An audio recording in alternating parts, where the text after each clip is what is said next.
തലേ ദിവസം വളരെ വൈകി ഉറങ്ങിയതിനാലും പുലർച്ചയോളം ജവാൻ സേവിച്ചതിനാലും തലയ്ക്ക് വെളിവ് വീണിട്ടില്ലാത്തതിനാലും ഞങ്ങൾ 10 മണിയോടുകൂടി ബിവറേജസിലേക്ക് പുറപ്പെട്ടു. അരസികനായ ഡ്രൈവർ യാത്രയിലുടനീളം തമിഴ് ചിത്രങ്ങളിലെ ഡപ്പാം കൂത്ത് ഗാനങ്ങളിട്ട് ഞങ്ങളെ ബോറടിപ്പിച്ചുകൊണ്ടിരുന്നു. സ്റ്റിയറിംഗ് വീൽ തിരിക്കുമ്പോൾ ഡ്രൈവറുടെ കൈകൾ വിറക്കുന്നത് കണ്ട് ഇപ്പോൾ ശൈത്യകാലമാണോ എന്ന് ഞാൻ തിരക്കി. രാവിലെ 2 അടിക്കാത്തതുകൊണ്ടാണ് എന്നായിരുന്നു ആ സാമദ്രോഹിയുടെ മറുപടി. മല്ലപ്പള്ളി എന്ന പട്ടണത്തിലെ ബിവറേജസിലാണ്. അപ്പോൾ 10:30 കഴിഞ്ഞ് 4 മിനിറ്റ് കഴിഞ്ഞിരുന്നു.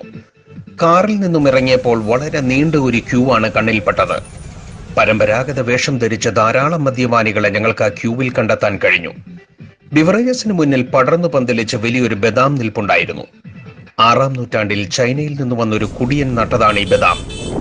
ഒരു കുപ്പി വാങ്ങുന്നതിന് കമ്മീഷൻ വ്യവസ്ഥയിൽ ക്യൂ നിൽക്കുന്ന ധാരാളം മദ്യപാനികളെ അവിടെ കണ്ടെത്താൻ ഞങ്ങൾക്ക് കഴിഞ്ഞു. ജവാൻ തീർന്നു പോയത് കാരണം പലരും മാതൃഭാഷയിൽ ഭോഷ്ക് പറയുന്നുണ്ടായിരുന്നു. കേരളത്തിന്റെ പാരമ്പര്യ തച്ചുശാസ്ത്രം അനുശാസിക്കുന്ന രീതിയിലാണ് ഈ ബിവറേജസ് കെട്ടിടം നിലനിൽക്കുന്നത്. ജർമ്മൻ നാസി ഭരണകാലത്തെ കോൺസെൻട്രേഷൻ ക്യാമ്പുകളെ അനുസ്മരിപ്പിക്കുന്ന രീതിയിലാണ് ഇതിന്റെ പ്രവേശന കവാടം.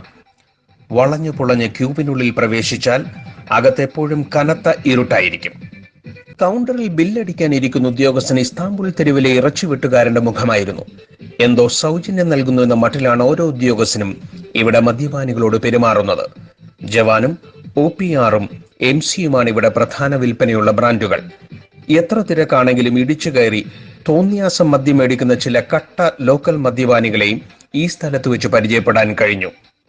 ഞങ്ങൾക്കുള്ള സാധനവും വാങ്ങി കാറിൽ കയറുമ്പോൾ സൂര്യൻ ഉച്ചസ്ഥായിയിലെത്തിയിരുന്നു.